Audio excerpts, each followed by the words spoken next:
Saudara mencatat nomor induk kependudukan 54 pegawai negeri sipil termasuk honorer warga serta dugaan adanya oknum petugas untuk kepentingan politik dilaporkan ke Bawaslu.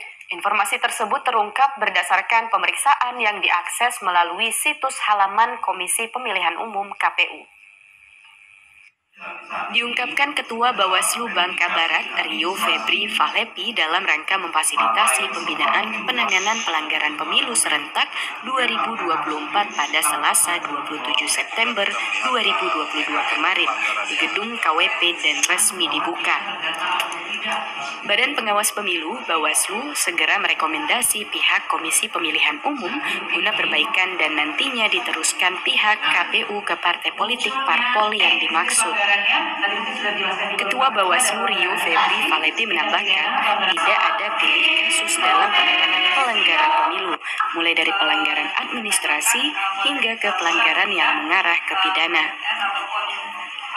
Segi pengawasan bentuk lainnya, pihak Bawaslu telah melakukan edukasi dan sosialisasi di tingkat pendidikan sasaran terhadap pelajar yang terdaftar sebagai pemilih pemula seperti di SLB dan sekolah lainnya, dengan menerapkan program sekolah demokrasi.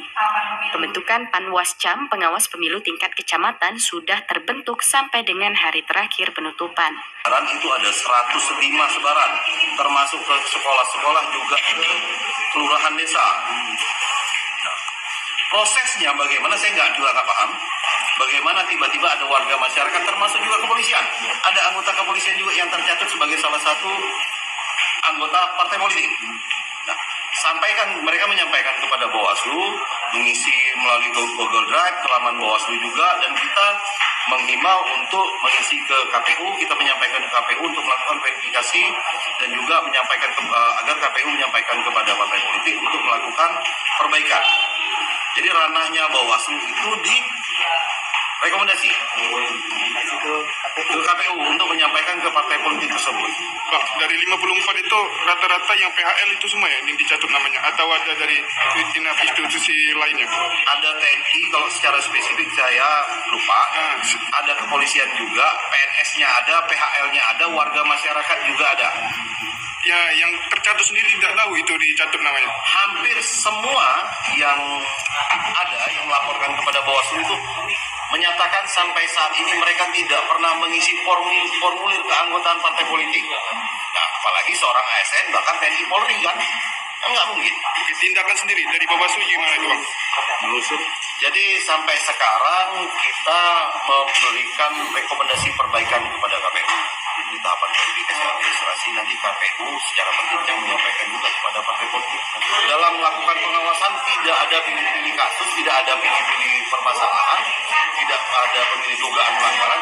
Jadi semua sudah kita petakan. Bagaimana cara kita salah satu sasarannya adalah pemilih pemula dan juga kalangan ibu-ibu. Kalau administrasi itu tadi Permin, jadi meminta masyarakat untuk ngecek ke laman KPU apakah itu terdata sebagai partai politik atau dicatat sebagai anggota partai politik. Sampaikan ke Bawaslu, kita akan merekomendasikan ke KPU untuk melakukan perbaikan. Nah, kalau kita bicara money politik, memang ada dua kategori yang rentan, yaitu induk dan pemilih pemula. Bagaimana kami mengantisipasinya? Kami membuat satu program yang pernah kami jalankan di 2019, yaitu Sekolah Demokrasi. Kita mengundang semua stakeholder, yaitu pemilih pemula di semua sekolah. Kita mengedukasi di setiap kecamatan. Nantinya juga Panwascam itu yang akan jalan untuk wilayah kecamatan masing-masing. Per 2 bulan sekali kita mengundang pemilih pemula melakukan sosialisasi di ruang lingkup sekolah. Nah, itu salah satunya. Kalau ibu-ibu, kita masuk ke ranah-ranah pengajian. Kita sampaikan bahwa pentingnya menjaga proses demokrasi. Masyarakat dihimbau segera melaporkan jika ditemukan pelanggaran pemilu dengan bukti formil ke Badan Pengawas Pemilu atau Panwascam setempat.